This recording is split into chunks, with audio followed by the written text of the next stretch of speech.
You don't need to go and get yourself a paddock, get yourself some goats and learn how to milk them and go through all that process. In fact, I would recommend against doing that to start with. Just find somewhere local to you that you can buy fresh, whole milk, raw milk, and have a go at making the cheese first. Hi, Carl again from selfsufficienthub.com, and today is cheese making day. So we've got lots of our lovely goat's milk here, and we're going to be making 2 batches of cheese. They're both the same. We are going to be turning 16 pints, which is the equivalent of about 9 litres of milk, into cheese. Now, all you need is the milk and some kind of milk starter culture, which I'll talk about shortly, and some rennet. Now, I purchased my rennet online. This bottle will last me well over a year, and it costs less than £15. Last year I used probably less than half of a bottle, but it is something that doesn't actually keep too well after about 9 months, 10 months. I found it really degrades, so I get a new bottle every year. So we start by putting 8 pints or 4.5 litres of milk in our pan. Now, as you can see, I've got 2 pans going here, and it's going to be exactly the same process happening with each. So I'm going to talk about 1 pan, but obviously you can just see I'm doing twice that. So we start with, as I said, 8 pints or 4.5 litres of milk in our batch. Quick word with you about starter cultures now. I think this is a good time to do it. So when I buy my rennet, they send with it a little pouch of this, which is a cheese starter culture bacteria. Now, basically, a cheese starter culture is just a milk that has got lots and lots and lots of the bacteria that you want in it for the fermentation process. So I know that there are lots of schools of thought on this, and you can use things like kefir and things like that. But for me, it's just so simple, because once you've made a cheese starter, I'm not going to use this, not going to need it. So I'll store it in case I need it one day, but once you've made your first cheese starter culture, you don't need to make any more, because that bacteria, much like a lot of the things that we ferment, like kombucha or apple cider vinegar or whatever, you can effectively use that as a mother to then make more. So when I made my first cheese starter culture over a year ago now, we followed the instructions on the packet, which are super simple. And we basically just heated up some milk, one like that, and we put that in it. And it's, from memory, it's basically that simple. There's obviously a few little steps, and they might say about a specific temperature to get to. That will vary depending on where you get your cheese starter culture. But once you've done that, what you've effectively got is a batch of milk that is then going to be your cheese starter culture that you're going to use from then on. So what you do is you basically pour it into ice cube trays and freeze it. Now, we've got ice cube trays in the freezer full of it, and that's what I'm going to be using a bit later. You'll see me use them. So that's my cheese starter culture. So there's 3 ingredients in this. The rennet, which is cheap and goes a very, very long way, and you can probably get it for much less than I paid if you buy a tiny amount. The milk and the starter culture. Now, you will never run out of starter culture, because when you get low, you literally use some of that starter culture to inoculate a new batch, just like you would with any other of the rolling fermentation things that we use. It's basically like a mother. So that will make our next batch, which will then be frozen into another set of ice cube trays and will last for another year or 2. So it's really, really simple. Now, I've got these on a fairly high heat. I will reduce that heat in a bit. You'll know your own pans and your own oven better than I do, but basically you don't want it to be sticking or burning on the bottom. So we're going to start stirring it, and I'm going to reduce the level of heat as the temperature rises. So the first step is to heat up the milk, and we're aiming for 90 degrees centigrade, which is 194 degrees Fahrenheit. So we've got a little way to go here. What I'm also doing, this won't apply to you unless you're making 2 batches like I am, is I'm heating them at different rates. I want this one to be a little bit behind this one, because quite an important step in the cheese making process is once we are at that temperature, we're going to want to reduce the temperature quite quickly. And it's much easier for me to do that the way I do it, using one pan than the other. It's very difficult for me to reduce the temperature of both quickly. So we're going to have this one come to temperature quite a bit before that one to allow us the time for that process. Now, if you are going to be doing this, I strongly recommend that you get yourself one of these. They're super useful. They sit just on the side of the pan there, so they don't require your hand. They're not going to be taking up one of your hands to put a thermometer in, wait for it to get to temperature and take a reading. I can see it from the sink there, so if I'm working at the sink, I can just glance over and see if we're getting somewhere near. The only thing to bear in mind is the probe does sit at the outside of the pan, so it's important that you stir your milk quite regularly anyway, because you don't want it to stick. But also, to get a very accurate reading, you're going to want to stir the milk before you take an accurate reading, so that the temperature is equalized throughout the pot. So this one's ready, we're up to 90 degrees. So the next job is to cool it, and we want to cool it down to 20 degrees as fast as we can. So this one's not there yet, like we said, we're going to do one at a time. So we're going to bring it over to the sink.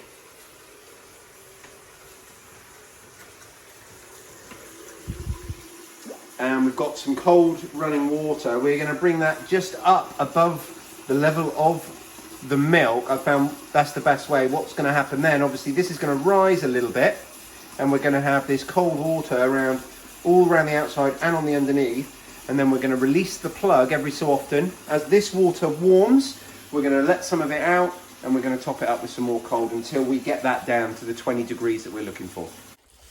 So this is an ice cube tray with my starter culture in that I made last year. So within here is frozen milk that has basically been activated with that starter culture that I showed you that comes in a packet, and it's just teeming with bacteria, the bacteria that you want in your cheese for cheese making. So what we're going to do is we're going to add 2 of these ice cubes to our batch of milk that is going to become a batch of cheese. Okay, so we've got our goat's milk down to just a touch over 22 degrees. You're aiming for between 20 and 22 degrees. I can't get it any cooler because it's such a hot day here. There's literally, without starting to use ice and things out the freezer, which I don't really want to do, it's not really an effective use of resources. I can't get it any cooler, but I'm happy with that. It's close enough.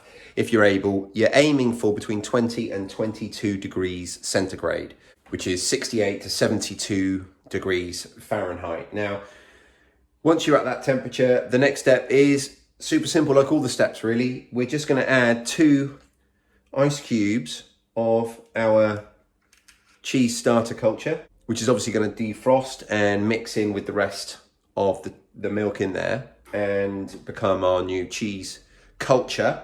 And we're going to add just 4 drops of rennet. Now, you can get animal rennet or vegetable rennet if you are vegetarian. And we're going to put literally just 4 drops. 1, 2, 3, 4. It's an incredibly powerful substance. So what the rennet does, it's a protein and it coagulates the milk, effectively helping it to form the separate curds and whey. Now, curds is the solid part, the solidified part, which is going to go on to be our cheese, and the whey is effectively a byproduct of cheese making, but there's lots of things you can do with it, and I'll talk about that later as well. So we're going to stir that in now. So we've stirred in the cheese starter culture ice cubes, and we've stirred in the rennet. That's it for today. That is today's job complete. This cheese making process is a 3-day process. Each day you're only going to need to spend a few minutes on it. So today I've probably been doing this, if I wasn't filming as well, it probably would have taken me about 25 minutes, maybe half an hour. At the high end, an hour, certainly under an hour. And then tomorrow's job will probably take around 15 minutes, and then again 15 minutes the next day. So although it's a 3-day process, it's only really going to take between 1 and 2 hours of your time. So the next step for this is we're just going to put it somewhere warm, where it can sit for 24 hours. And again, you want to try and maintain that same temperature. So between 20 and 22 degrees centigrade is perfect, which is 68 to 74 degrees Fahrenheit, I think. And we just want that to sit for 24 hours in a warm place like that. And then when we pick it up next time, which for you guys will be in a few seconds, we will see that it will have separated into curds and whey. So it's been 24 hours and you can see now we've got it separated into curds and whey. The whey is the really wet, watery stuff, and the curds is the more solidified stuff. You see how it moves around like a lump. So the next job is to separate the two. So we're going to do that effectively by straining it through this cheesecloth, which we're going to put over a colander in the sink. And then we're going to hang this up. Quite often, the whey would just be a waste product. It would just, you know, be disposed of as waste, but it can be used to give to the animals to feed and drink, to reduce the animal feed costs. And it can also be used to make things. You can actually make caramel from the whey, which is awesome, and something we've done. I've actually done a video on that. It was one of my first ever YouTube videos, was how to make caramelized whey, and I think I've still got some in the fridge from the last batch we made. I'll show you a little bit of this.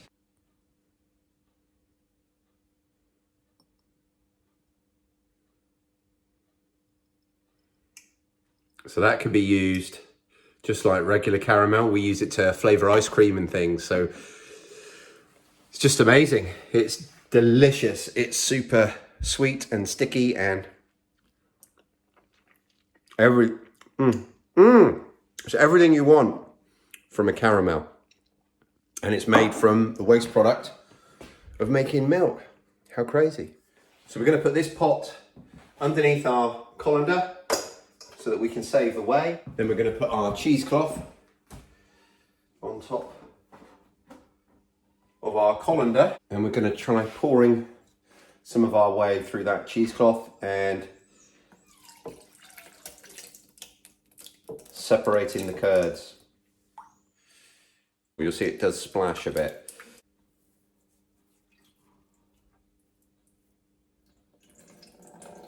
And you see all that whey coming off. So we'll let some of that drain off quickly to reduce the space in here, and then we'll move the rest across.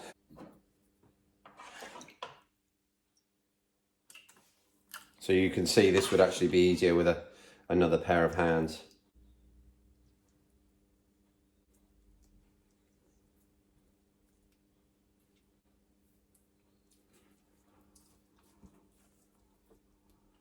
So I've tied the two opposing corners together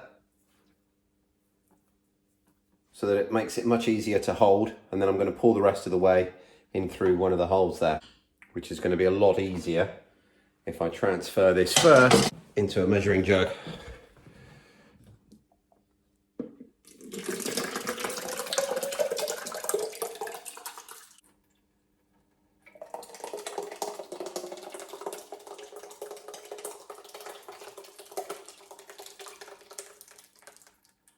So there we go. That's our first batch of curds and whey in our cheesecloth. And that is pretty much all we're doing today. We're going to do it with that other batch over there, and then we're going to hang both our cheesecloths up. So that's our cheese hanging up now, drying. It's going to separate the curds from the whey. It's really, really simple. It's just a sieving process. All we're doing is we're sieving the curds from the whey. The curds are the solidified part of the milk, and the whey is the liquid stuff. So you see how clear that is, the whey that's coming out. And we're catching all that whey. There's a few remnants of the curds obviously in there. We're catching all that whey and just making sure that it goes to use, whatever that use might be, whether it's to feed our animals or turn it into something else. Like I say, the caramelized whey is delicious, but we only need so much of it. So that will now hang there for 24 hours. This process slows down. So in an hour or two, I'll be able to close off the top of these bags with an elastic band or something just to protect them from the environment. But yeah, so they're going to be draining now until tomorrow. Okay, so it's been 24 hours now that it's been hanging, and we're ready now to just process it. It's the simplest step of the three, and we are literally just going to take it out of the cheesecloth and then put it in a bowl, mix it with a little bit of salt, and that would be the time for you to add whatever flavors that you wanted to add. If you were going to add some, if you're going to add some herbs or whatever you might be adding, chili for instance, and then just mix it in. So we're going to quickly do that now. So when I take it out of the cheesecloth, what I'm expecting to see is a beautiful white soft cheese. So you can see there, it's soft, but it's not wet. Let's just turn it out into the mixing bowl. Yeah, look at that. And that, I can tell you already, that is going to be delicious, just as it is. That is a beautiful goat's cheese, and it's going to have loads of flavour. It's going to be really, really strong tasting, so, which is how I like it. Now we've got all this whey. Now I'm going to just put this to one side. You can do whatever you want with this. There's lots of people who, well, most people in fact would just throw this away, but there's lots and lots of other uses. This is probably just going to go to our pigs. Our pigs will drink this up, and there is some nutrients and protein and stuff in it, so it's you know, not being wasted. But equally, you could use it to make caramelized whey, as I mentioned before. Just something to mention as well, obviously I use the milk from our goats, so I milk our goats and then I use the fresh whole milk, unpasteurised, to make the cheese with. But if you're using a starter culture, technically you could use any milk, so you don't need to go and get yourself a paddock, get yourself some goats and learn how to milk them and go through all that process. In fact, I would recommend against doing that to start with. Just find somewhere local to you that you can buy fresh, whole milk, raw milk, and have a go at making the cheese first, because perhaps that's not for you. That should be included in your thought process when you're considering whether or not you're going to get some animals. So go and find yourself somewhere you can get some goat's milk and practice making some goat's milk cheese with that first, and check that that's something you like. It's definitely a good idea. I knew goat's cheese was always one of my favourite things, so I knew that I was going to love it. I'm just going to sprinkle some salt on this, not a tremendous amount.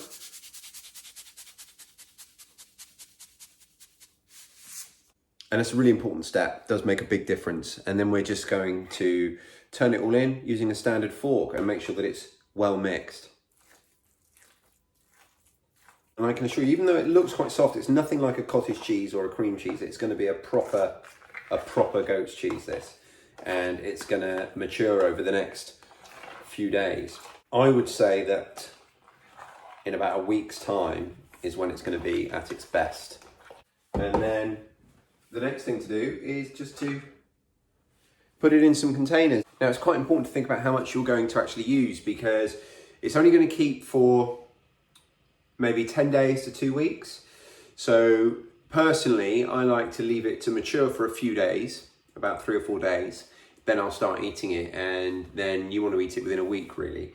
So I like to portion it in the amount that I'm going to get through in about a week, because it will freeze. It will freeze really, really well, and it'll defrost really, really well. So I get through about that much a week, and I will portion it out in that size, put one in the fridge, the rest in the freezer, and then just bring them out as I need them.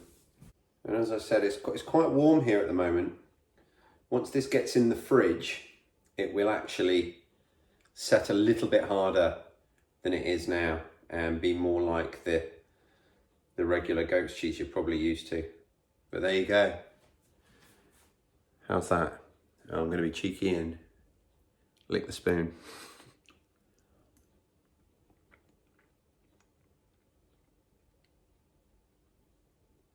That is good. That's really good. Oh, yeah, right. This one in the wash, new spoon, get the rest done. So there you go, hand milked, handcrafted, handmade goat's cheese. It is delicious. Have a go at it. Thanks for watching, and if you find these videos valuable, there's several ways you can support them, the easiest of which is to subscribe to our channel. Press that like button and leave a comment down below. Thanks for watching, and I will see you on the next one.